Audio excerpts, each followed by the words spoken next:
Imagine travailler toute la journée, à soulever des poids, et quand tu rentres enfin chez toi, épuisé, le seul plaisir que tu trouves dans la vie, de jouer à un jeu en réalité virtuelle. On dit que quiconque termine ce jeu obtiendra une richesse illimitée. Finalement, quand il parvient à battre le jeu, et que plus d'1 million atterrissent sur son compte en banque, il s'endort heureux, mais à son réveil, le monde a été envahi par des monstres. Le jeu est devenu réalité, et il est le seul à tout savoir à ce sujet. Il est déterminé à pirater le système. L'histoire commence par un beau matin, sous un ciel dégagé. Quelqu'un porte des lunettes de réalité virtuelle, respirant difficilement et transpirant abondamment. Dans le jeu, il reçoit des félicitations pour avoir terminé l'épreuve finale. Heureux d'être le seul à avoir terminé le jeu, il demande s'il a vraiment tout terminé. Tandis qu'un écran de jeu pixelisé s'affiche, quelqu'un mentionne un jeu d'arnaque. Il explique que c'est ainsi que le jeu VR, Prophecy Online, était appelé.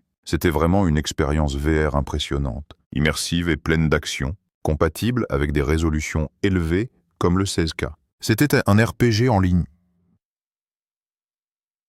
en monde ouvert, où les joueurs pouvaient ressentir, sentir et entendre des choses. C'était Prophecy Online, le jeu. Promettait que quiconque réussirait à le terminer recevrait une richesse illimitée, qui ne pourrait être dépensée même en 10 000 ans. Personne ne croyait à une telle récompense de la part du jeu.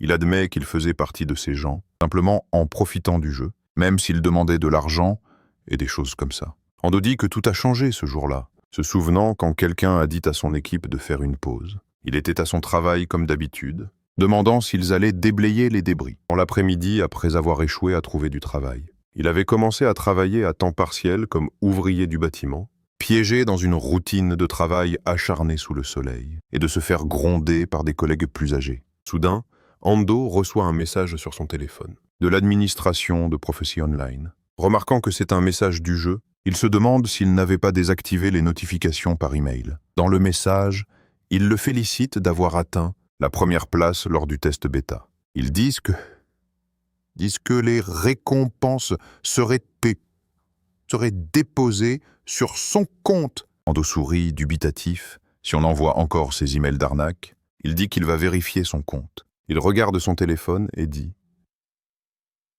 « C'est impossible qu'ils aient réellement déposé quoi que ce soit sur son compte bancaire. » Étonnamment, il lui avait versé 1 million de yens. Un homme l'approche. Il dit qu'il aura besoin de son aide après la pause. Inquiet, l'homme s'approche. Il lui touche l'épaule, demandant s'il ne se sent pas bien. Andrew se met simplement à courir. Riant follement, il laisse son collègue à terre. Demandant où il va, courant plein d'espoir. Le joueur se demande si c'est réel et s'il peut gagner de l'argent avec le jeu. Il se demande si la récompense, qui ne pourrait pas être dépensée en 10 000 ans, était réelle, ce qui le pousse à se jeter corps et âme dans le jeu. Ce jeu était impitoyable et sans merci. Utilisant ses joueurs comme des sacrifices, le gardien de la tour détruisait les utilisateurs vaincus, ainsi que leurs données dans le donjon. La sortie de la tour était toujours aléatoire. Et le meilleur dans toute cette exploration, il ressentait la même douleur que les personnages. Lorsqu'il subissait des dégâts, toujours confronté à la peur réelle de la mort, faisant abandonner de nombreux joueurs, en dû gagner juste assez pour couvrir ses dépenses, grâce à un petit boulot. Cependant, pour jouer davantage, il s'est endetté, contractant des prêts auprès d'usuriers et de banques. Maintenant, il n'avait plus le choix que d'attendre ses actifs illimités, qui ne pouvaient être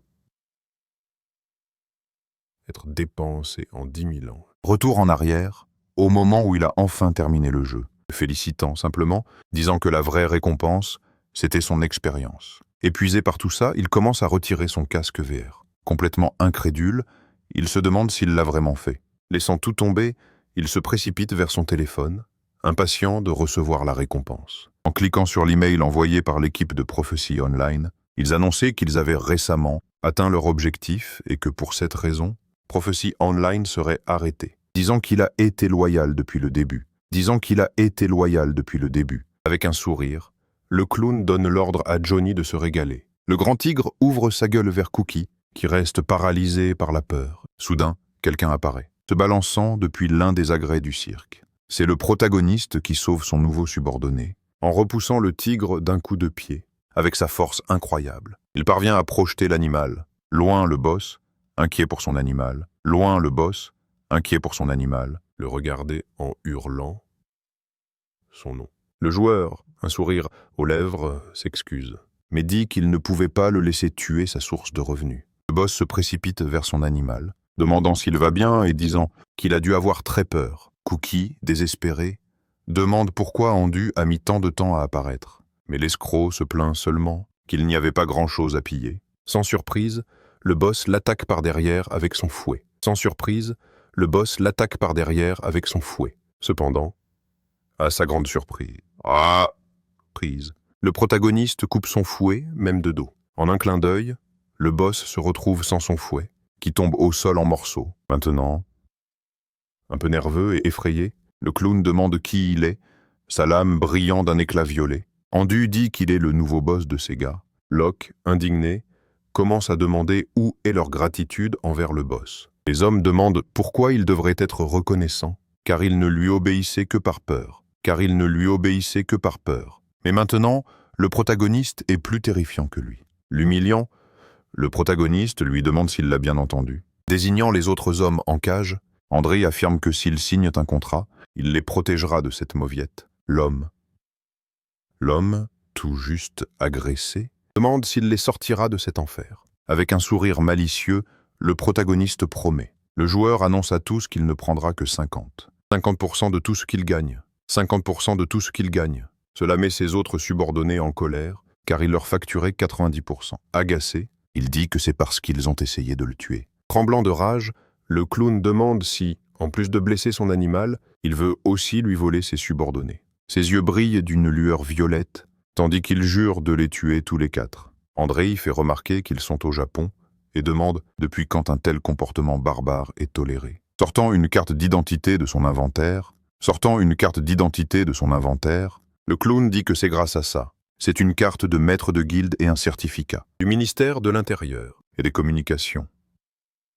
Le protagoniste est surpris d'apprendre qu'il est un maître de guilde. Il explique que le gouvernement japonais accorde au chef de guilde l'autorité d'agir au-dessus des lois, et conquérir des donjons. Andrei dit que même la police ne peut l'atteindre. Au Japon, ceux qui ont le pouvoir sont intouchables. Avec un sourire narquois, Andrew demande si devenir maître de guilde lui permettrait de mener des affaires louches sans conséquence. Le clown traite le protagoniste d'homme stupide, tandis qu'il saisit une arme. Il explique que pour devenir maître de guilde, il faut être au moins pointant son arme sur le protagoniste. Le vieux maître dit qu'il va mourir, donc il n'a pas besoin de savoir quoi que ce soit d'autre. L'homme commence à tirer, disant qu'il va le transformer en passoire. Andu se contente de fixer les balles volées vers lui. Le protagoniste utilise sa compétence appelée barrière d'âme. C'est une barrière activée à partir du niveau 25, utilisant des fragments d'âme magique de type E, tout en continuant de tirer. Le clown le maudit et le complimentait en même temps, traitant Endu d'intelligent. Le protagoniste dit que la Russie a utilisé des missiles nucléaires pendant le test de glace et a quand même échoué. Il a demandé au maître de guilde s'il n'y a jamais réfléchi. Après tout, il y a beaucoup de joueurs, mais aucun n'utilise d'armes à feu. Tirant toujours, le boss lui demande de ne pas approcher. Soudain,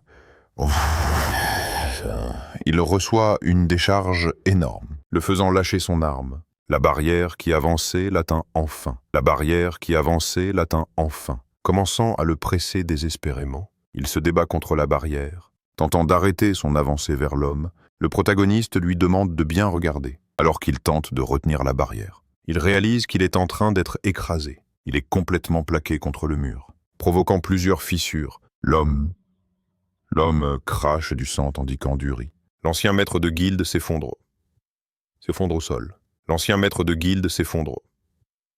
au sol. Impuissant après que le protagoniste ait relâché sa barrière. Regardant l'homme, Endu déclare que les compétences surpassent que les armes, et qu'André ne devrait pas penser pouvoir le vaincre avec ses jouets. Les anciens subordonnés commencent à dire que même le boss n'a rien pu faire contre cet homme. Le protagoniste, souriant, demande s'ils veulent faire marche. Avec lui, et promet que s'ils acceptent, il les laissera même se venger. Ils acceptent tout le contrat, du moment qu'ils peuvent faire ce qu'ils veulent, avec le scélérat étendu au sol. Le maître demande comment lui, une personne sans licence, pourrait faire cela. et que les autorités ne resteraient pas silencieuses. Andrew dit qu'il n'en a rien à faire. Après tout, l'homme lui-même lui a dit que le pouvoir était tout. Aujourd'hui, il garde la tête baissée. Le clown remarque des pas qui approchent. Quand il relève la tête, il réalise que ce sont tous ses subordonnés. Tandis que les anciens subordonnés rouent de coups leur boss, le joueur pense à l'argent qu'il a gagné aujourd'hui et qu'ils lui en donneront bien plus. En regardant la fenêtre du système, il dit qu'il vaut mieux terminer l'épreuve. Quand les gens commencent à paniquer, il réalise qu'il ne reste qu'un mois, concluant que c'est le moment parfait. Au quartier général de l'association des joueurs, l'examen de certification de rang a lieu. Le protagoniste se rend pour passer l'examen. Il remarque 3 personnes qui parlent derrière lui. L'un d'eux dit que si tu es un joueur de rang B, ou plus, tu auras un salaire très élevé, des dizaines de millions de yens. Son ami lui dit de ne pas se faire d'illusions, car seulement 1% de la population japonaise est de rang B, et seulement 9 sont de rang A. Ils continuent de discuter, tandis que le protagoniste se contente d'écouter. Ando dit que 2 semaines se sont écoulées depuis que le jeu est devenu réel. Le gouvernement a offert 100 millions de yens de récompense à celui qui pourrait mettre fin à l'épreuve. Mais comme prévu, le résultat fut désastreux. C'est pourquoi il est désormais obligatoire de postuler auprès de l'association des joueurs. Si vous ne participez pas et ne passez pas les tests, vous ne recevrez aucune récompense. En se dirigeant vers l'association, le protagoniste pense que beaucoup d'argent est en jeu et il veut sa part. Mais quelqu'un l'observe d'en haut. Il comprend qu'il est observé et tente de découvrir qui c'est. Soudain, un objet vole vers lui. Avec une grande aisance, il esquive l'attaque. Les gens autour sont sous le choc, disant que le cône de signalisation est tombé du ciel. C'est Takio qui l'interpelle, lui disant qu'il avait la belle vie avant. Il crie que le protagoniste n'échappera pas à sa mort de sitôt. L'antagoniste demande si le requin de près est venu passer l'examen aussi.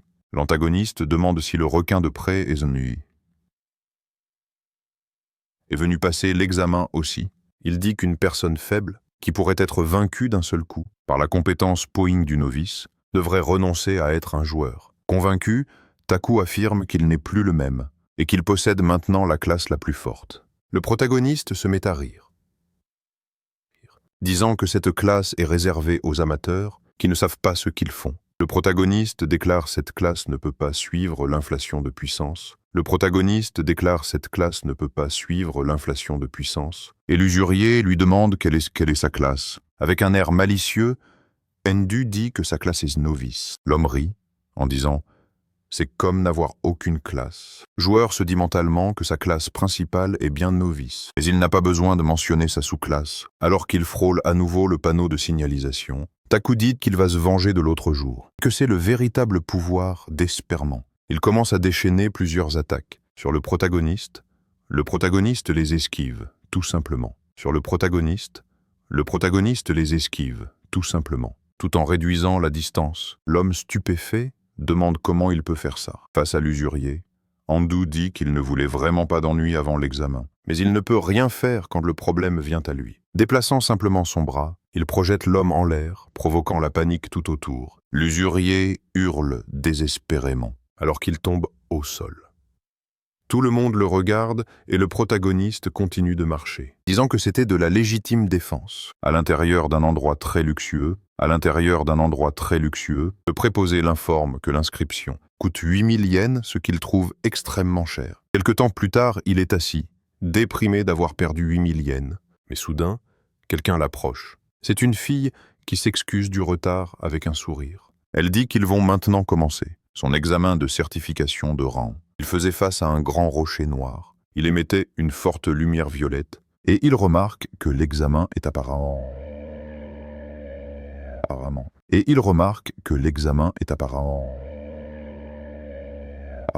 comme on lui avait dit, et il se demande s'il doit poser sa main dessus. Il commence à tendre sa main vers le grand rocher. Alors que sa main s'en approche, plusieurs rayons les relient. Il rapproche encore plus sa main, tandis qu'une forte lumière bleue est émise. Quand sa main touche le rocher, une explosion massive de lumière se produit, provoquant la panique même chez l'assistante. Il y avait plusieurs rayons, accompagnés d'une lumière extrêmement forte, émanant de la pierre. Stupéfaite par ce qu'elle voit, la femme commence à se demander ce que c'est. Dans un autre endroit, la femme, toujours surprise, l'appelle par son nom. Elle dit « Le résultat est là, il est équivalent au rang A ». Ander reçoit un document avec sa classification. Un peu nerveusement, elle dit qu'il le sait probablement. Mais les joueurs peuvent changer de classe. Elle commence à expliquer qu'il pourrait être un maître épéiste, un mage émérite ou un archevêque. Il refuse, expliquant que même s'il le voulait, sa classe n'est pas encore disponible. Perplexe, la femme demande de quelle classe il s'agit. Mais le protagoniste répond qu'il n'a pas l'intention de la révéler. Elle l'informe que pour changer de classe, il aura besoin d'un objet spécial. Elle lui demande s'il souhaite l'aide de l'association, et il refuse froidement. Il demande si c'est tout ce qu'elle a à dire. La femme, un peu nerveuse, demande si cela ne lui poserait pas problème. Le joueur la questionne sur la raison de cette question. Il explique qu'il a plus de pouvoir que n'importe quel rang A qu'ils aient vu. Et comme il n'a pas de classe, il sera rétrogradé. Elle l'informe que le rang E comporte de nombreuses restrictions. Comme l'impossibilité de créer sa propre guilde, ce qui serait un désavantage pour lui. Ando dit que le gouvernement adore créer des règles inutiles. Tandis que mentalement, il pense qu'il lui suffit de transformer un subordonné en rang. Il se souvient qu'une seule classe peut terminer ce jeu, et il n'a aucune intention de changer d'ici là. Le protagoniste demande si même le rang E peut recevoir la récompense de 100 millions pour avoir réussi. Le test dit oui. La femme dit qu'elle comprend. Le test dit oui. La femme dit qu'elle comprend, et que son inscription devra être émise en tant que rang. Un peu plus tard, il marchait dans la rue, tandis que des gens brandissaient des affiches, des membres de guildes essayaient de recruter. Les gens qui venaient de terminer le test, le protagoniste remarque avec un sourire que les gens mettent vraiment beaucoup d'efforts. Là-dedans, 2 filles disent qu'elles recherchent des joueurs de rang. Lui demande s'il veut rejoindre leur guilde. Andu les informe qu'il est de rang. Les filles sont embarrassées et disent qu'elles le comprennent. Le protagoniste remarque que les joueurs de rang E sont traités comme des nuisibles, mais il se convainc qu'il ne se soucie de rien de tout ça. Soudain, son attention est attirée par un homme en costume, marchant à travers la foule. L'homme avait une aura orange entourant son corps, ses yeux brillaient aussi en orange, alors qu'il fixait intensément Endu. Alors qu'il s'approche, l'homme dit,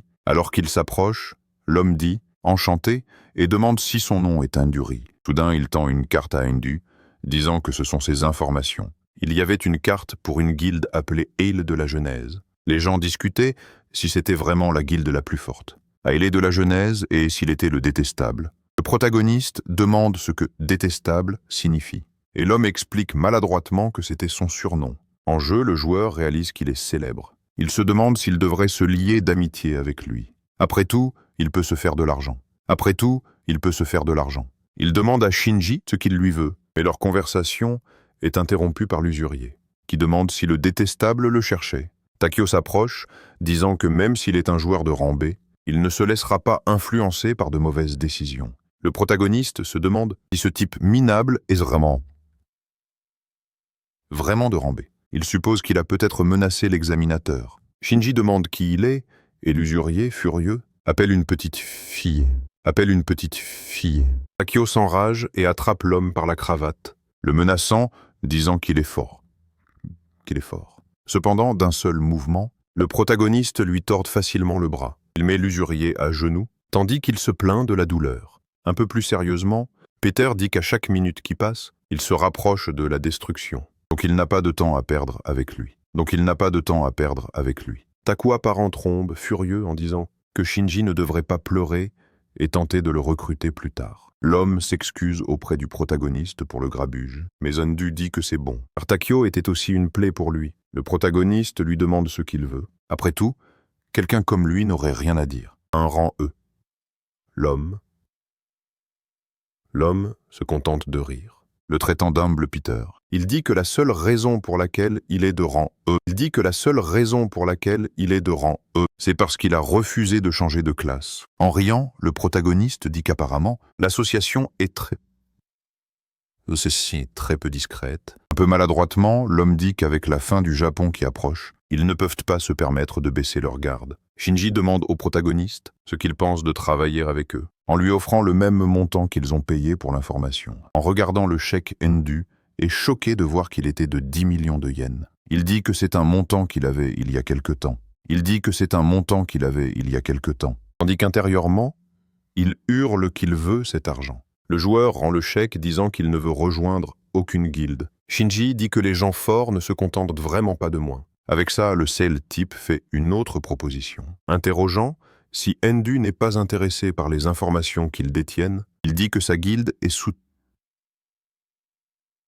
soutenue par des agences gouvernementales et même par d'autres guildes à travers le monde. Le regardant, le protagoniste demande s'il pouvait découvrir qui était le joueur, qui a terminé Prophecy Online.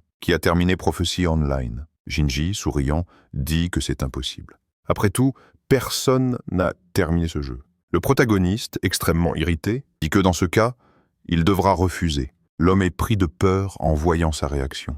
Il dit que c'est bon, lui tendant un morceau de papier, disant que s'il change d'avis, il peut le contacter en quittant les lieux. L'homme se demande pourquoi il a abandonné si facilement. Il se demande s'il était inquiet.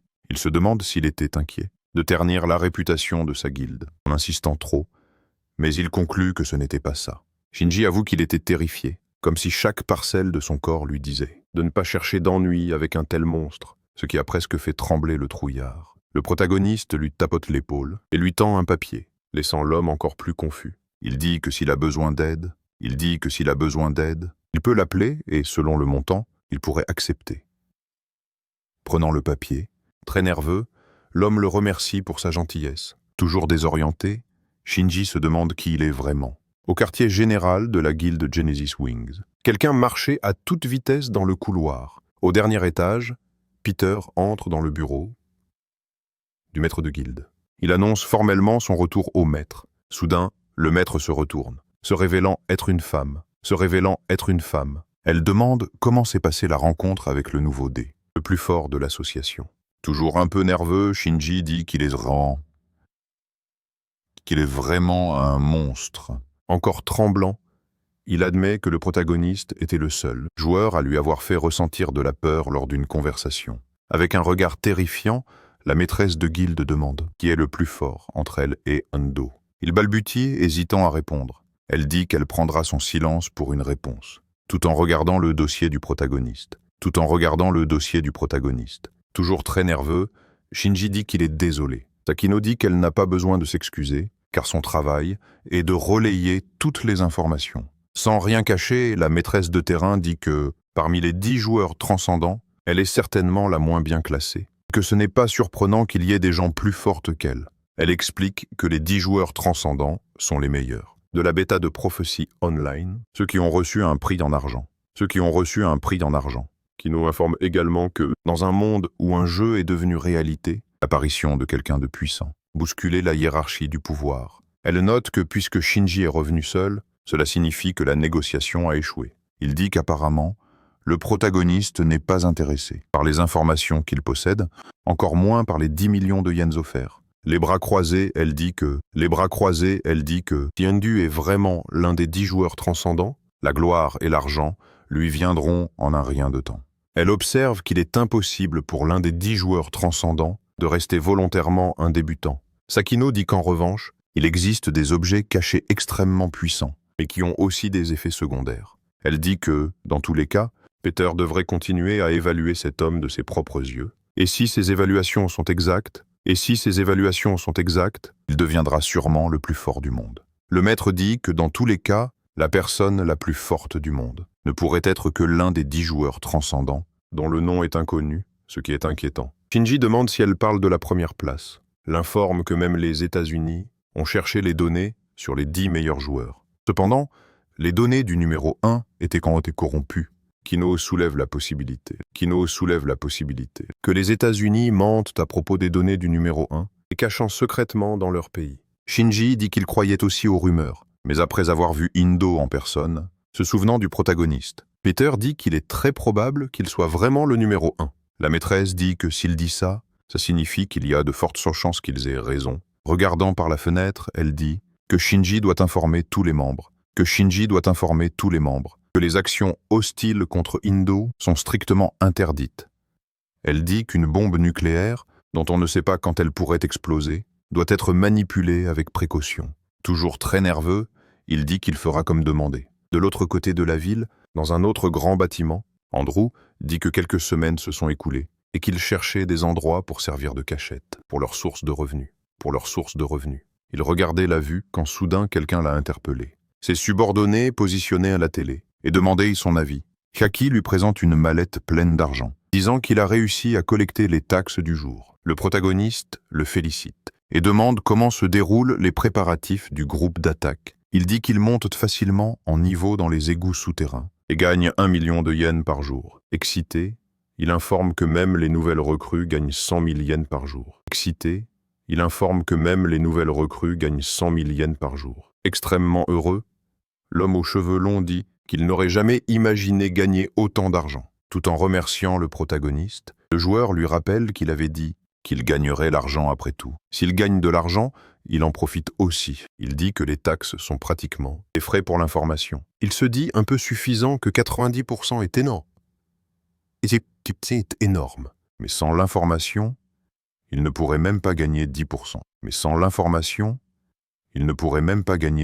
En regardant le protagoniste, il réalise que cet homme détient des informations très précieuses. L'homme aux cheveux longs demande ce qu'ils vont faire concernant le jugement, puisqu'il ne reste que 10 jours, et que la récompense est déjà à 400 millions de yens. Le protagoniste lui dit qu'il va attendre encore un peu. Soudain, l'attention d'Ondo est attirée par la télévision. Il diffuse quelque chose, elle montrait l'emplacement du test,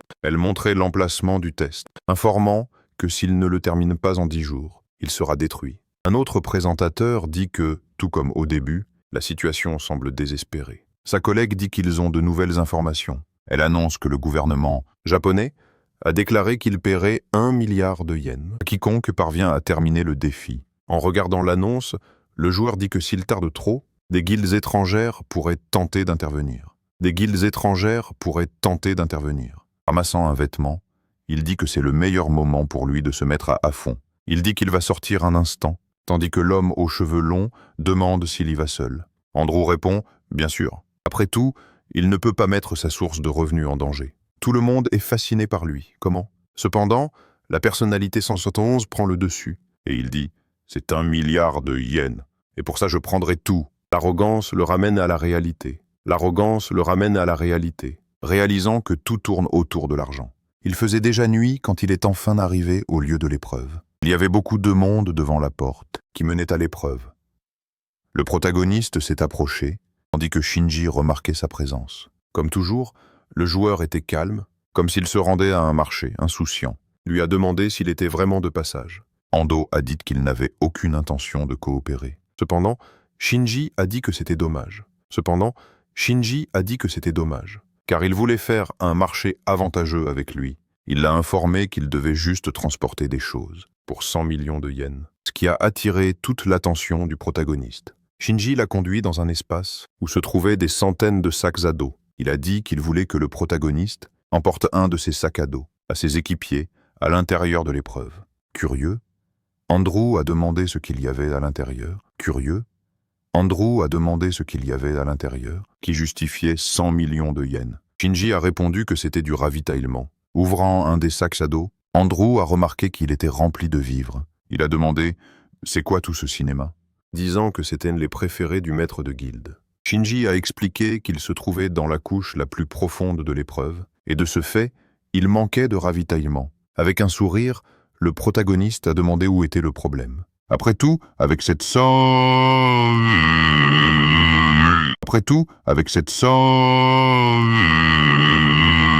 Beaucoup de gens accepteraient. Un peu gêné, Shinji a dit qu'en fait, ils étaient dans une situation difficile. Shinji l'a informé qu'il avait demandé l'aide de 39 groupes, mais tous ont été complètement anéantis. Le joueur a commencé à dire que les 4 premières couches ne devraient être que des formalités. Il se demandait si c'était différent du jeu, toujours très nerveux. L'homme a conclu qu'il était sûr que Andu savait quelque chose.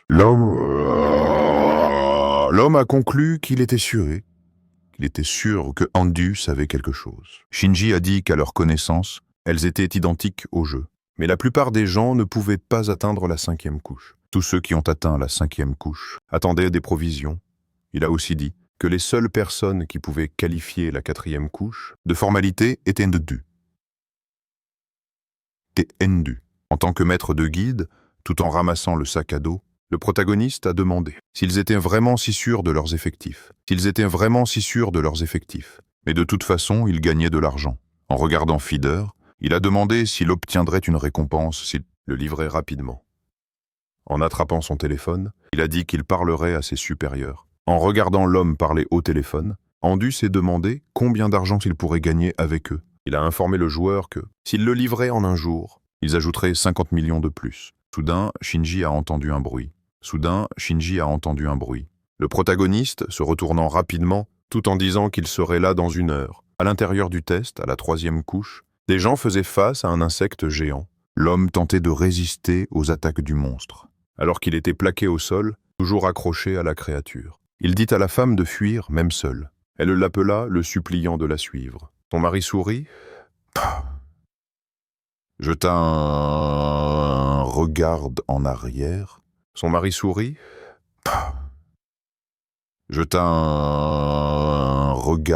arrière. La remercia pour tout et lui demanda de partir. Elle hurla son nom, tendant le bras, tentant de l'atteindre. Soudain, le protagoniste trancha l'insecte, disant qu'ils étaient sur son chemin. L'homme tomba au sol, sous le choc, alors que les morceaux du grand monstre s'effritaient autour de lui. Toujours sous le choc, il ne comprenait pas comment il était encore en vie, tandis que sa femme remerciait Tendu de les avoir sauvés. Mais en un clin d'œil, le joueur était déjà loin, laissant les deux derrière lui, ne comprenant pas ce qui venait de se passer. Alors que le protagoniste traversait la grotte en courant, à une vitesse absurde, il continuait de se demander s'il était déjà parti. Il atteignit finalement le 5e niveau. Arrêtant son sprint, Endu réalisa que ça n'avait même pas pris 1 heure et conclut que ces 150 millions de yens seraient assurément rentables. Mais soudain, il fut perplexe en remarquant quelque chose. C'était un homme qui demandait s'il était Endu. Posant le sac à dos par terre. Le protagoniste demanda si l'homme venait de la Genesis Wings. Ce qu'il confirma. Il dit avoir apporté les provisions que Shinji lui avait demandé de livrer. L'homme l'informa que le paiement avait été déposé sur son compte dès son départ, car Fader leur avait assuré qu'il le livrerait. Ouvrant son application bancaire, Endu vit que 150 millions de yens avaient bien été transférés sur son satisfait. Il le remercia simplement pour l'affaire. Plusieurs joueurs apparurent. Leur chef les informa qu'ils attendaient de la nourriture depuis longtemps. Ils se mirent à distribuer les provisions, disant qu'ils étaient enfin sauvés, tandis que l'un d'eux dit qu'il informerait la ligne de front. Le protagoniste dit que c'était horrible, tandis que le chef répondait affirmativement. Il informa le joueur qu'ils avaient déjà perdu beaucoup de monde. Soudainement, beaucoup de gens se mirent à courir. Ils crièrent qu'ils allaient être attrapés alors qu'ils s'approchaient du camp. Ils dirent qu'ils étaient en sécurité maintenant, tandis que le chef demandait ce qui s'était passé. Mais avant qu'ils ne puissent répondre, un bruit assourdissant résonna dans la grotte, provoquant la douleur de tous. Ils regardèrent devant où un grand nuage de fumée émergeait. À la surprise générale, une immense nuée d'insectes géants fonçait sur eux.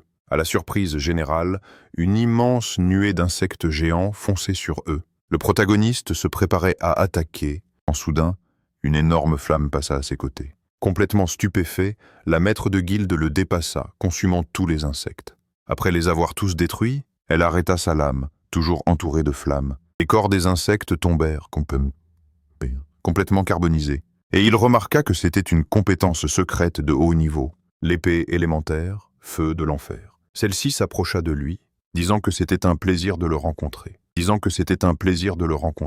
Elle remercia Endu d'avoir accepté la mission de transport. Tandis qu'elle rengainait son épée, elle se présenta comme la maître de guilde, réalisant que la limite de temps est de 43 jours, et que le lieu du test est le Japon. Avec 0 progression, il se souvient du message du jeu, disant que son expérience serait inestimable. Le protagoniste suppose les atouts inestimables mentionnés par le jeu. Était son expérience, après tout. Il était le seul à l'avoir terminé. Soudain, après un long moment, sa porte s'ouvre avec style. avec style. Le jeune homme sort, sûr de lui. Avec un sourire malicieux, il déclare qu'il va enfin toucher son argent. Alors qu'il court, il remarque qu'avec le jeu qui devient réalité, la compétition sera féroce pour les places et les points d'expérience. Toujours en pleine course, il aperçoit le donjon le plus proche, juste devant lui. Ender se hâte vers un grand bâtiment. Beaucoup de gens courent et paniquent, demandant comment il devrait s'échapper, puisque les bus et les trains sont hors service. Anxieux et pressé, il continue de courir. Soudain, quelqu'un lui crie furieusement d'arrêter. L'homme. L'homme se place devant lui, laissant le protagoniste surpris. L'homme demande à Hindu s'il va simplement ignorer ses rappels et partir. En regardant l'homme, il réalise que c'est l'un des requins des poumons qui le traque. Le requin des poumons dit qu'il était en route pour la maison d'Hindu et lui ordonne de faire demi-tour. Il jette sa cigarette au visage d'Hindu. Il y a un an, alors que le protagoniste était dans un donjon, une pub est apparue.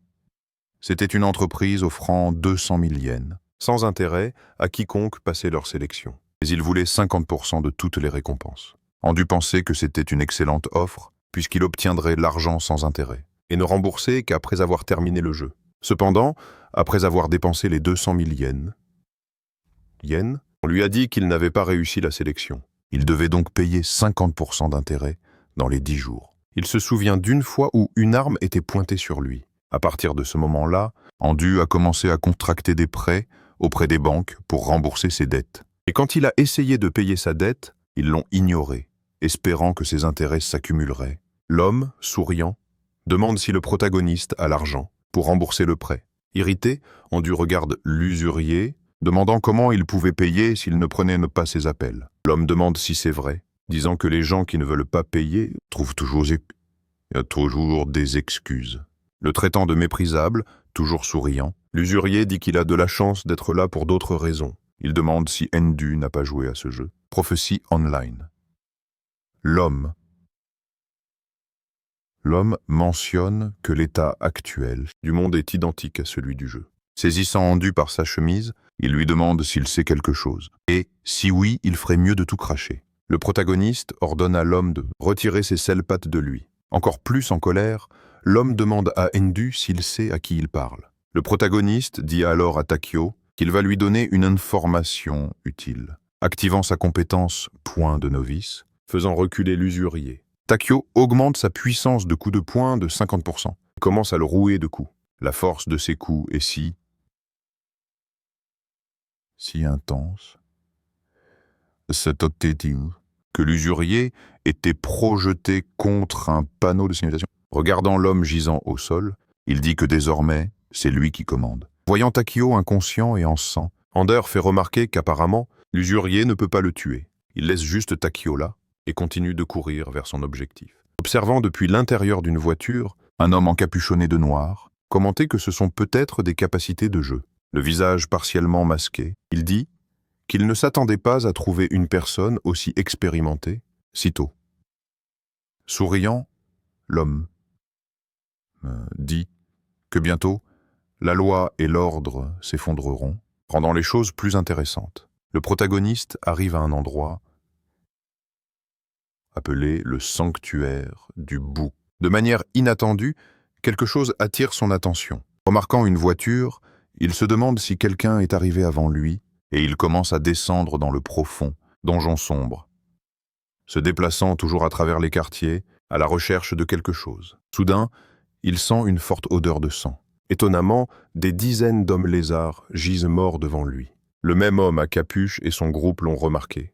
Apparemment, quelqu'un d'autre est arrivé. En regardant Endo, il demande si le protagoniste est aussi un joueur de la prophétie. Un peu agacé, Endo demande si c'est le groupe qui a fait tout ça.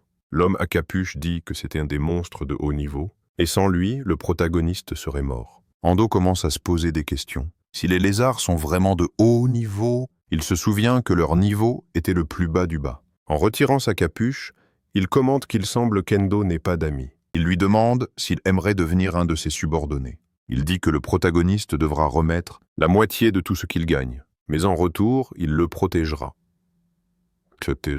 Puisqu'il est très fort. Tout le monde derrière lui est charmé par sa gentillesse. Endo s'excuse, disant qu'il préfère jouer Jouer solo. Pointant du doigt devant, il demande s'ils pourront passer le boss. Ils sont choqués à cette idée. Parlant à son groupe, l'homme à capuche demande si ça vaut le coup de tuer Endo, après qu'ils aient éliminé le boss. Rendant tout le monde nerveux, l'homme dit « Moins de gens connaissent les informations du jeu. Moins il y a de monde au courant, mieux c'est, dit-il.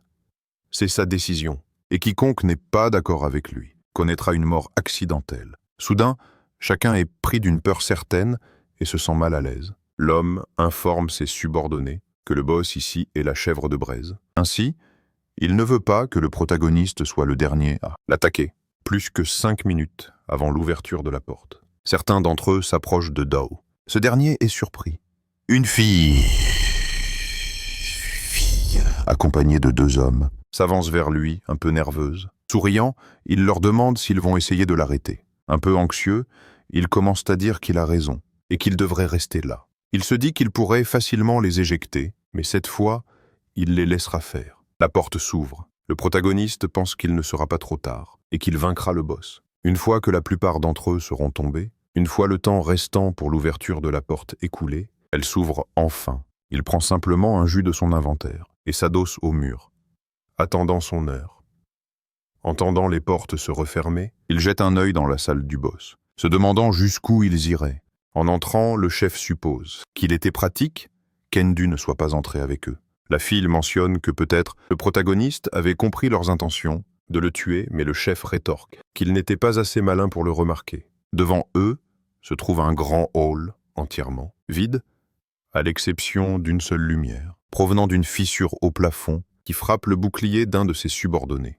Il intime au gars de faire son travail. Le gars dit qu'avec son bouclier, le boss ne sera pas un problème. S'adressant au chef comme « Sir Light », une bougie émettant des flammes violettes brûle dans une applique murale. Soudain, un vent violent les frappe, laissant tout le monde confus. Étonnamment, une grande tornade de feu se forme juste devant eux. Le chef, rempli d'une peur extrême, commence à se demander quel genre de scénario c'est. Interrompant ses pensées, une grande patte émerge des flammes. C'est alors qu'il réalise qu'il s'agit en fait de la chèvre d'Enfer Flamme. Le monstre était un mélange entre une chèvre, un loup, un cheval et d'autres animaux. La chèvre pousse un cri retentissant, provoquant des ondes de choc et propageant le feu dans toutes les directions. De nombreux guerriers hurlent alors qu'une autre attaque dévastatrice les frappe, comme lui ainsi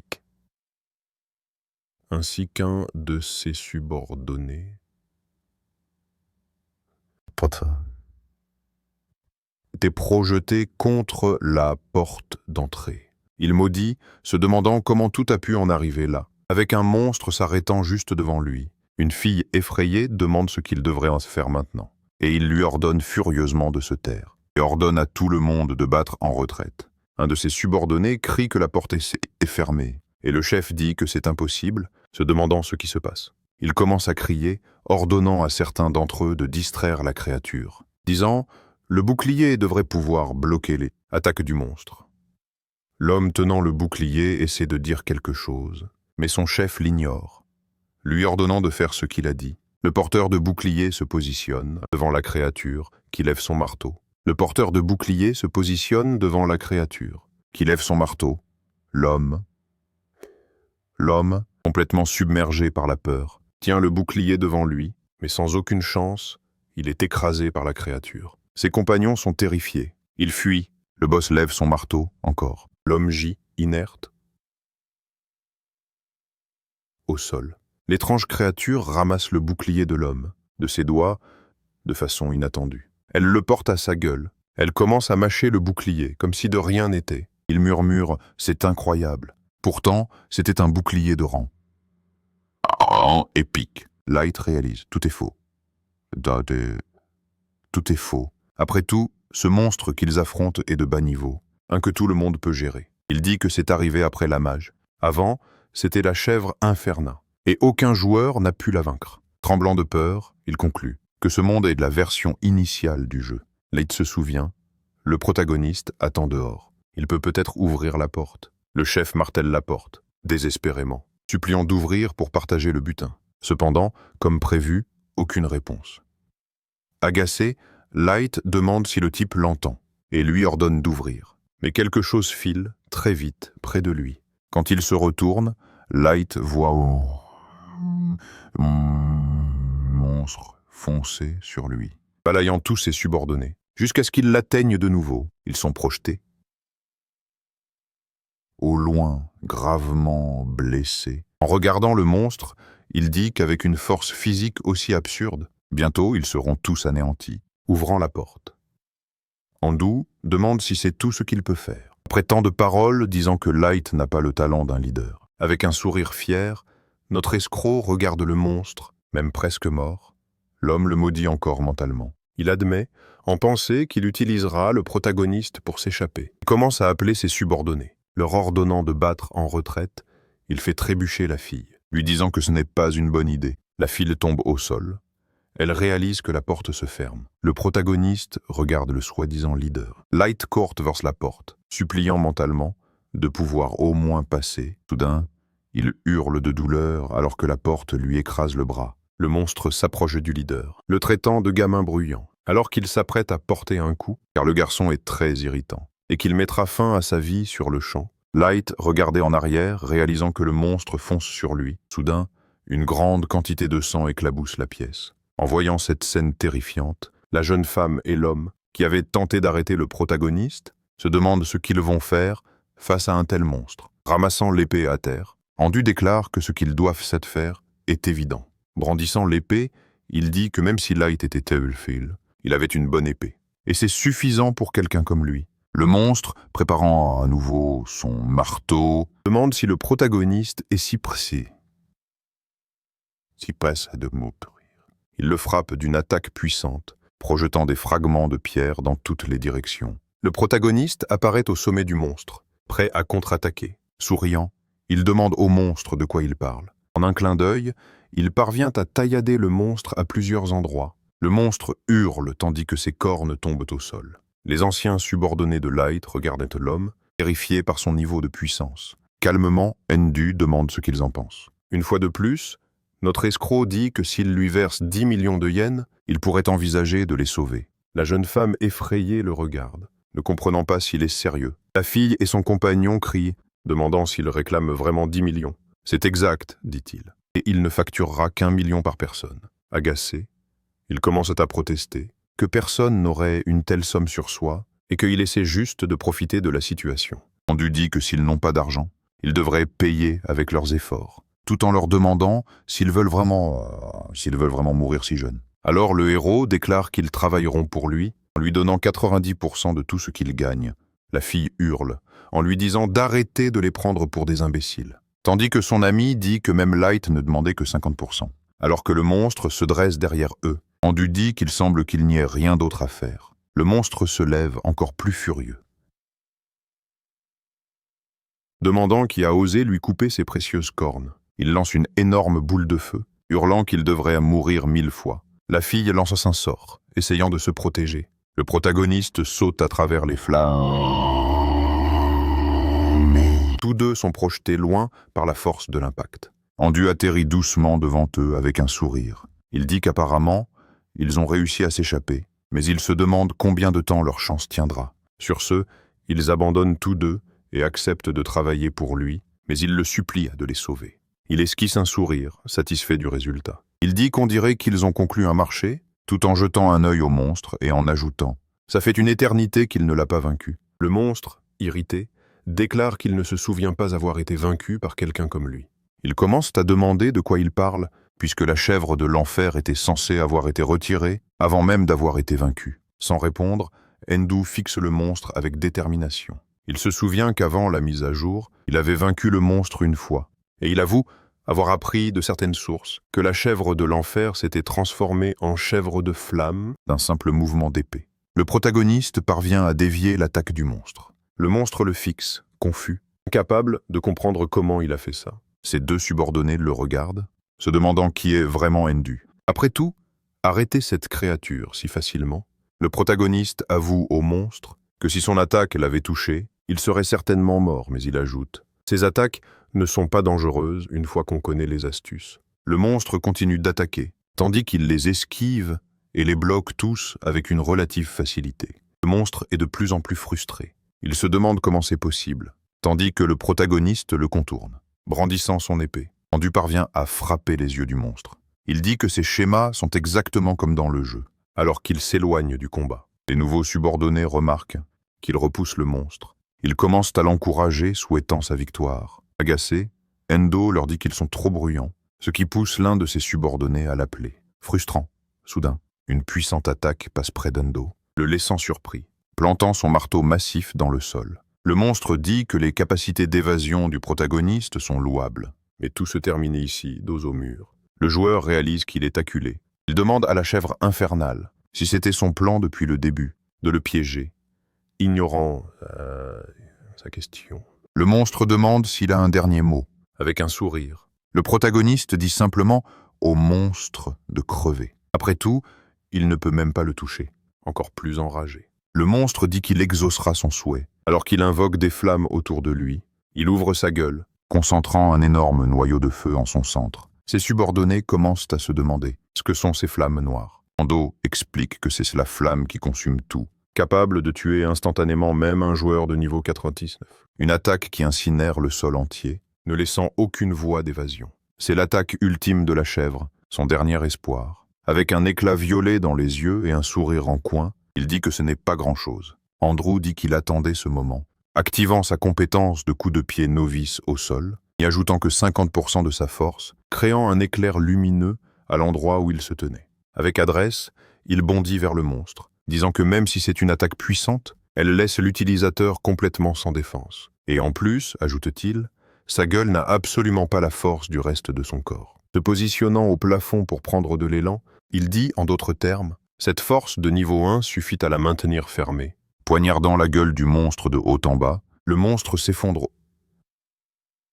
au sol, essayant désespérément d'ouvrir sa gueule, tandis que les flammes le consument de l'intérieur. Endu est épuisé par le combat, expliquant qu'une fois cette capacité activée, il ne peut plus être contenu. Il ne reste plus rien à faire pour le monstre, sinon sentir les flammes consumer tout son corps. Il recule, créant une certaine distance, et demande si le monstre peut supporter ses propres flammes. Un peu plus loin, ils observent le monstre carbonisé par sa propre attaque. En regardant le monstre, il lui fait ses adieux. Alors que la chèvre des enfers ouvre enfin la gueule, elle ne parvient qu'à hurler. Après un moment, le monstre est complètement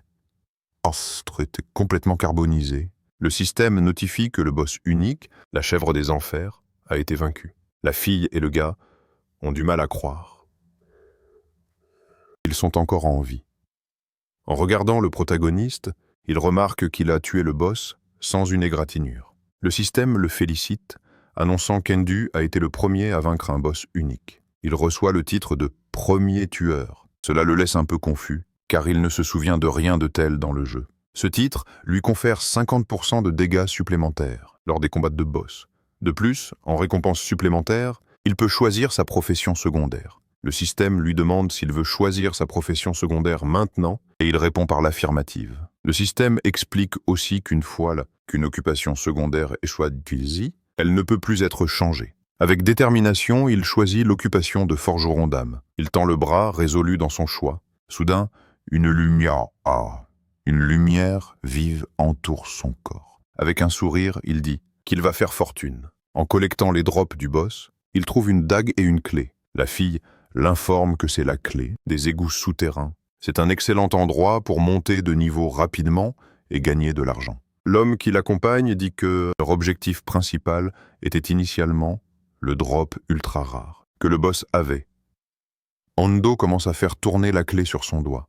Il explique que cet objet n'est pas si rare. En fait, le taux de drop est de 100% avec la chèvre de l'enfer. Ils sont horrifiés de la désinvolture avec laquelle ils traitent un objet, si difficile à acquérir. En regardant la dague, ils supposent que c'était de la pure chance de l'avoir obtenue. Endo se dirige vers les décombres. Alors qu'il pointe la lame, les étincelles jaunes et bleues commencent à en jaillir. D'un simple coup de poignet vers le bas, il tranche en deux l'un des morceaux de décombres. Ses deux subordonnés le regardent, stupéfaits, demandant « C'est quoi cette dague ?»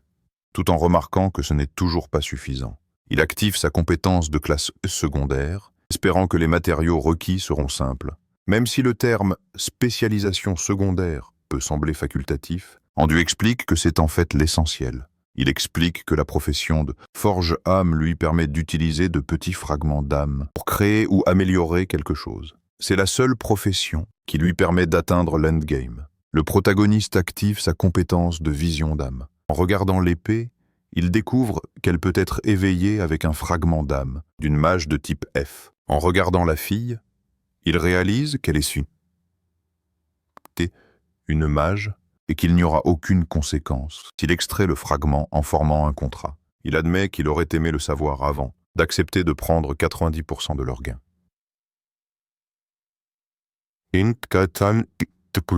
Tandis qu'il plante sa dague dans le sol, il dit qu'il y a encore quelque chose qu'il peut utiliser. En les regardant tous les deux, il demande s'il ne voulait pas que cette clé puisse level up. Il lui demande s'il est vraiment d'accord. Ander dit qu'en échange, ils devront lui donner tous les objets de cette liste, réduisant légèrement les frais qu'ils devront payer. Les deux sont fous de joie et commencent à le remercier. Le protagoniste leur dit qu'ils n'ont pas besoin de le remercier. Après tout, plus il gagne, plus il en profite. Remplissant les conditions d'extraction, il a réussi à acquérir un fragment d'âme d'un mage de type F. Avec les matériaux en main, Endu active la compétence forgeron d'âme. Une fois de plus, il ordonne à l'épée de s'éveiller et elle commence à briller de mille feux. Alors que des fragments tourbillonnent dans une tornade de puissance, la lame de l'épée vire au violet. Brandissant la dague devant lui, il remarque qu'il a acquis une nouvelle compétence appelée faille d'âme. Le héros active la compétence pour la tester, tandis que ses subordonnés observent. Terrifié, il frappe en avant, tranchant tout sur son passage. L'attaque est si puissante qu'elle transperce l'entrepôt, révélant une forêt au-delà. Les deux subordonnés contemplent l'énorme cratère, stupéfaits par une telle puissance. Tous fixent la puissance libérée par le simple mouvement de la dague. Ils s'effondrent au sol, se demandant si un humain peut posséder une telle force. En regardant la dague, ils commentent que cela semble être sa limite. En regardant la fille, Endu dit qu'il a une arme et un minimum de compétences, mais devrait être prêt pour la prochaine étape. Le protagoniste s'arrête simplement devant la fille. Effrayé, Ruby se couvre rapidement le visage, pensant qu'il allait la tuer. À sa surprise, Endu passe simplement devant elle, la laissant perplexe quant à ce qui se passait. Il s'accroupit devant les corps de ses subordonnés, d'anciens compagnons, et commence à prier. Ruby le regarde, captivé, se demandant si Endu pleurait les joueurs morts. Cependant, la réalité, le protagoniste voulait juste les portefeuilles des figurants. Le petit voleur commence à sourire, disant qu'ils avaient pas mal d'argent sur eux. Tous deux ont conclu qu'il est plus dangereux que la chèvre de l'enfer. Quelque part, de nombreuses plumes noires tombent du ciel. Autour d'un sanctuaire, plusieurs corbeaux volent, tandis que quelqu'un se tient devant le portail. C'était Endu observant les lieux. Il s'approche calmement d'un puits en descendant les escaliers. Le protagoniste mentionne que sous ce puits, il y a un grand nombre de monstres. Normalement, il ne serait défié que par un groupe de 3 personnes ou plus. Mais Endu dit que cela ne s'applique pas à lui. Après tout, il a la dague de chèvre. Une fois en bas des escaliers, il regarde autour de lui. Soudain, il entend le son d'une pièce de monnaie volant vers lui. Le coupe rapidement en deux. Évitant le contact, il se positionne pour le combat. Le joueur lève sa dague devant lui. Remarquant quelque chose, il fixe devant lui, agacé. Contre toute attente, 3 hommes apparaissent, demandant s'il y a un nouveau visiteur. L'homme, au regard assoiffé de sang, dit au protagoniste que cet endroit leur appartient. Pointant sa lame vers l'homme, il demande qui a décidé ça. L'homme répond que celui qui arrive le premier gagne, demandant si ce n'est pas la règle du jeu. L'un des hommes dit qu'ils le laisseront utiliser la zone s'il paie un droit d'accès. Réalisant que ces hommes sont comme lui, il demande quel serait le prix. L'homme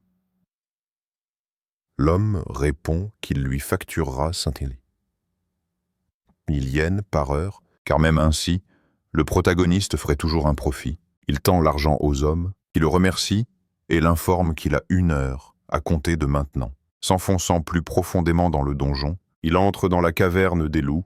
Soudain, le joueur entend un hurlement. Un loup blanc court rapidement vers lui.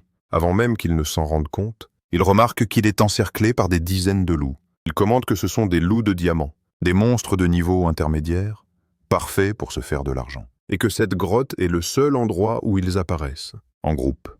Il dit qu'il pourrait utiliser la lame d'âme et qu'il vaut mieux la garder pour l'instant. En un instant, tous les loups lui bondissent dessus. Habituellement, il les charge. En un clin d'œil, il les tranche tous. Il continue de les abattre, marchant à travers la meute et les décapitant. Après les avoir achevés, il arrête simplement son assaut. Il s'assied parmi les corps pour reprendre son souffle. Souriant, il dit que, comme prévu, ça n'a pas rapporté grand-chose. Contre toute attente, un des hommes qu'il avait défié à l'entrée apparaît derrière lui, prêt à frapper. Avec une relative facilité, le protagoniste parvient à bloquer l'attaque de son ennemi. Brandissant sa dague, il riposte. Étonnamment, l'homme esquive son attaque. Cependant, l'attaque frappe le plafond de la caverne, provoquant une forte explosion.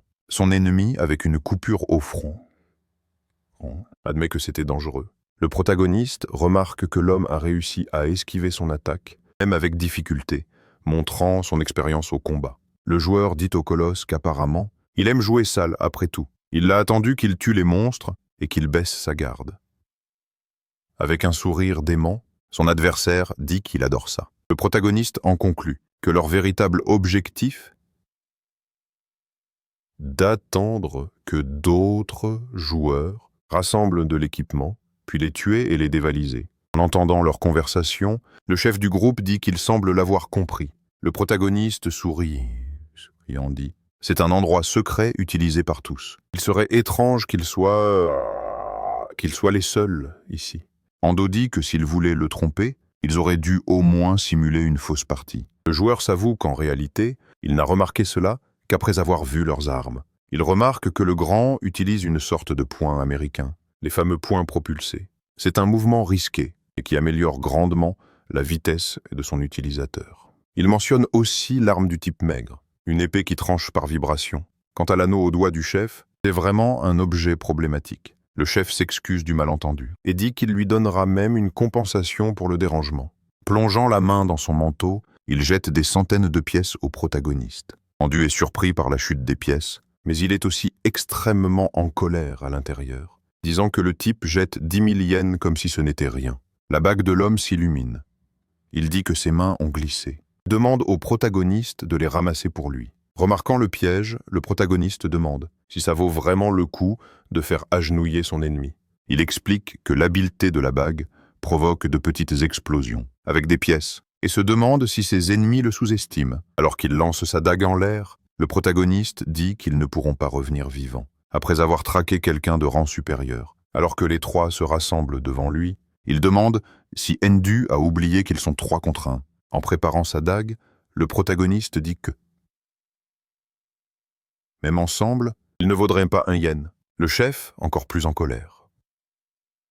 L'air le maudit en le fixant férocement. L'homme claque des doigts, activant l'habileté d'explosion. Une forte déflagration se produit. Le chef ordonne à ses subordonnés de le découper, membre par membre, jusqu'à ce qu'il meure. Le grand gaillard apparaît derrière lui, se positionnant pour frapper. Avec quelques difficultés, le protagoniste parvient à esquiver son attaque. Quelque chose attire son attention alors qu'il est encore en plein vol. C'était le type maigre qui dit qu'il n'est pas très doué pour se retenir. Andu bloque l'épée de son adversaire. Pendant ce temps, son compagnon enchaîne les coups dans son dos. Mais à la surprise générale, le joueur exécute un mouvement unique, projetant les 2 adversaires au loin. Fixant le chef, le protagoniste déclare que apparemment, l'accord de le laisser tranquille pour 50 000 yens a été rompu. Il va donc leur faire payer des intérêts. Il déchaîne plusieurs attaques sur le chef. Avec un sourire, il lui promet de le rembourser avec des intérêts, mais sous forme de pièces explosives. Tombant d'en haut, on voit le protagoniste au centre, levant sa dague, 2 de ses ennemis à terre, et le chef toujours debout. Le long chevelu active à nouveau sa compétence de pièces explosives. Andu court, esquivant ses pièces. Alors qu'il se déplace sans perdre de temps, le maigrichon l'attaque d'en haut. Avec une certaine facilité, il parvient à bloquer l'attaque furieuse du maigrichon. Cependant, sa fureur se mue en peur en voyant son épée se briser. Sans même lui laisser le temps de comprendre ce qui se passe, le protagoniste le frappe à nouveau. Le chef, témoin de la scène, se demande si la dague du protagoniste est vraiment un objet rare. Pendant qu'Inou affronte les 3 adversaires, le chef juge que tout est encore sous contrôle, et que de toute façon, ils ne seront pas vaincus si vite par un type comme lui. Le joueur tente d'esquiver les explosions encore. Endu s'énerve de les voir gaspiller l'argent, comme si ça ne valait rien. Le colosse surgit derrière lui une fois de plus, tentant de le frapper. Le protagoniste esquive l'attaque, provoquant une énorme explosion. La force de l'explosion est telle que même ses alliés doivent se protéger. La lame du joueur virevolte dans l'air, comme pour annoncer sa défaite. Le colosse commence à jubiler, affirmant que c'était un défi de taille, tandis que son ami lui dit qu'il doit apprendre à se retenir. Le maigre, son épée à la main, admet que le visiteur était effectivement puissant. Le chevelu s'accroupit pour ramasser le poignard, disant que peu importe la qualité d'une arme, si son utilisateur n'est pas en vie, elle ne vaut rien. Soudain, Endu active sa compétence de restriction d'âme, enchaînant le maigre et le colosse, ne laissant que le chef, terrifié. Les 2 guerriers hurlent de douleur, tandis que les chaînes se resserrent sur eux. Le chef, inquiet, se met à crier leur nom. Émergeant de la brume, le joueur explique qu'il a utilisé sa compétence de forgeur d'âme pour infliger une douleur inégalée. Le leader furieux charge le protagoniste. Brandissant la dague de chèvre, avant même qu'il ne puisse se positionner, le protagoniste l'attrape. Le regardant, Endu le traite de lent et enragé. L'homme affirme qu'il ne perdra sous aucun prétexte. Il bondit en arrière, déboutonnant son manteau, projetant de nombreuses pièces. Pièces avec assurance. Le leader lui ordonne d'être impressionné, mais, désormais encore plus en colère, le protagoniste réactive sa compétence de restriction d'âme. En un clin d'œil, son adversaire est complètement enchaîné. Il tente de crier, tandis que certaines chaînes se resserrent autour de son cou. L'homme aux cheveux longs ne comprend pas pourquoi sa compétence ne s'active pas, et Endu explique que, avec une différence de niveau significative, il peut annuler le pouvoir de l'ennemi. Toujours entravé, il demande de quelle différence de niveau il parle, puisqu'il est déjà niveau 7. Alors qu'il resserre encore les chaînes, le joueur lui dit qu'il s'est bien débrouillé pour un débutant. Les observant, Endu tente de comprendre les conditions requisées pour obtenir leur fragment d'âme. La condition du gros était de satisfaire sa faim. Celle du maigre était de lui présenter sa sœur aînée, et celle du chef de le craindre sincèrement. Avec un regard menaçant, le protagoniste déclare que la condition du chef est une qu'il peut remplir tout de suite en étranglant le chef. Le chef commence à supplier pour sa vie. Tenant sa dague, le joueur dit qu'il serait le seul désavantagé s'il le laissait en vie. L'homme, terrifié, dans une peur extrême, commence à demander ce qu'il veut dire. Andrew dit qu'il vendra des parties de son corps, car il y a toujours des gens prêts à acheter. Encore une fois, notre arnaqueur dit que le taux d'intérêt sur les 50 000 yens était plutôt élevé. Le maigre commence à crier, disant que le protagoniste ressemble vraiment au genre à faire une telle chose. Il se sent offensé, disant qu'il est impossible qu'un freelance comme lui puisse avoir des connexions sur le marché noir. Andrew dit que s'il n'aime pas cette idée, il devrait penser à un autre moyen de gagner de l'argent. Dans une terreur totale, le chef supplie pour sa vie, tandis que les larmes coulent sur son visage. Le système notifie que Koki le craint profondément, et que les conditions ont été remplies, lui accordant un fragment d'âme de mage. Après cela, Endu les libère simplement de leurs chaînes. Ils s'effondrent au sol, haletants. Endu leur tend plusieurs contrats. Il leur ordonne de signer. Tous sont outrés par le fait qu'ils devront céder, d'un tant % de leur profit, et obéir encore à chacun de ses ordres. Avec un regard sanguinaire, Endu les fixe. Il leur demande s'ils ont des plaintes. Terrifiés, ils répondent tous les 2 qu'ils n'en ont aucune. Il dit que dorénavant, les 3 sont ses subordonnés, et que s'ils pensent un jour le trahir, la table d'opération sera leur destin. De manière inattendue, Endu leur demande de le mener au véritable chef. Ils sont tous horrifiés. Ils demandent comment il a deviné. Il explique que les objets qu'ils utilisent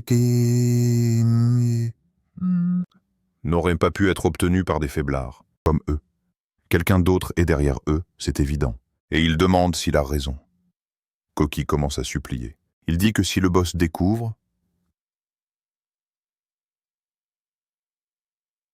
il les tuera. posant son pied sur la tête de son subordonné, Andu demande s'il va trahir son ancien boss ou se faire transplanter les organes. Tremblant, le maigrelet commence à marmonner quelque chose. Soudain, il se met à pleurer et à courir, disant qu'il ne veut ni l'un ni l'autre, laissant le grand choqué. Le joueur pointe son doigt vers l'homme, demandant s'il pense vraiment pouvoir s'échapper avec ça. Les chaînes de restriction d'âme agrippent l'homme de nouveau. Ses deux compagnons sont terrifiés par son contrôle total, alors que leur ami est étouffé. Et ils disent qu'ils le mèneront à leur boss. Les Andrew exigent toujours toutes leurs armes et leur argent. Le protagoniste note que la sécurité dans ce monde est terrible. La sécurité d'Unigames était meilleure.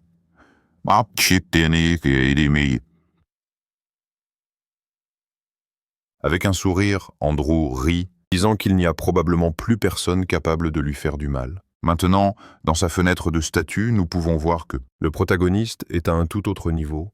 Au crépuscule, nous apercevons un cirque. Comme tout cirque, il y a un endroit où le funambule se produit, avec des cerceaux de feu et d'autres numéros. Et on nous montre quelqu'un se faisant battre par un homme. La personne attaquée tombe au sol, saignant. Les gens à l'intérieur d'une sorte de cellule disent qu'il sera le prochain et expriment leur chagrin. Un homme au visage ensanglanté dit à la personne battue qu'il n'a même pas accompli la tâche. L'homme demande s'il ne va pas s'excuser auprès du boss. Un autre homme dans la cellule crie, le suppliant d'arrêter, disant qu'il va mourir. Avec un sourire sadique, il dit qu'il devrait juste mourir, et qu'ils causent tous beaucoup de chagrin au boss. Quelqu'un tenant un fouet demande pourquoi il parle de lui. L'homme sadique commence à bégayer, l'appelant boss.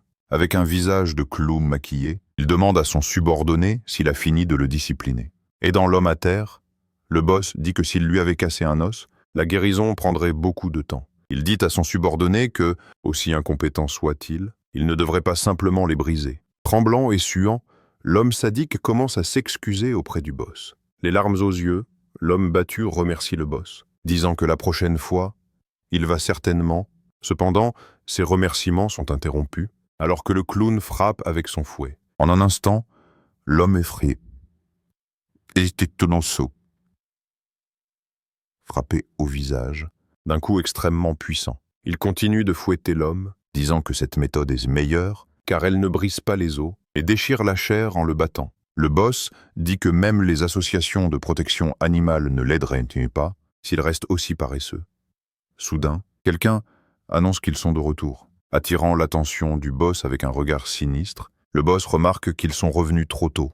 Celui aux cheveux longs dit qu'ils doivent faire leur rapport, car ils ne sont pas en état de continuer l'opération. Le clone remarque sa main et réalise que l'anneau a disparu. Il entre dans une rage folle en regardant Cookie. Le boss exige de savoir où est l'anneau qu'il lui a prêté. Affirmant qu'il vaut plus que sa propre vie, l'homme aux cheveux longs s'incline en s'excusant et dit qu'ils ont été volés par un homme qui était pratiquement un monstre.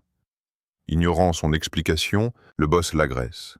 Cookie tombe au sol sous l'impact. Furieux, le boss dit que même avec si peu de membres dans sa guilde, il ne devrait pas être entouré d'une telle racaille incompétente. Les deux compagnons de Cookie, avouant que la plupart d'entre eux ont démissionné. À cause de son abus de pouvoir, le boss dit qu'il ne reste qu'un seul travail que Cookie peut faire, et appelle son autre subordonné, Locke. Le clown lui ordonne d'amener Johnny. Soudain, une grande patte de tigre blanc apparaît. L'animal se dirige vers l'homme aux cheveux longs. L'animal grogne en le regardant furieusement. Bégayant de peur, il commence à supplier le boss de ne pas faire ça.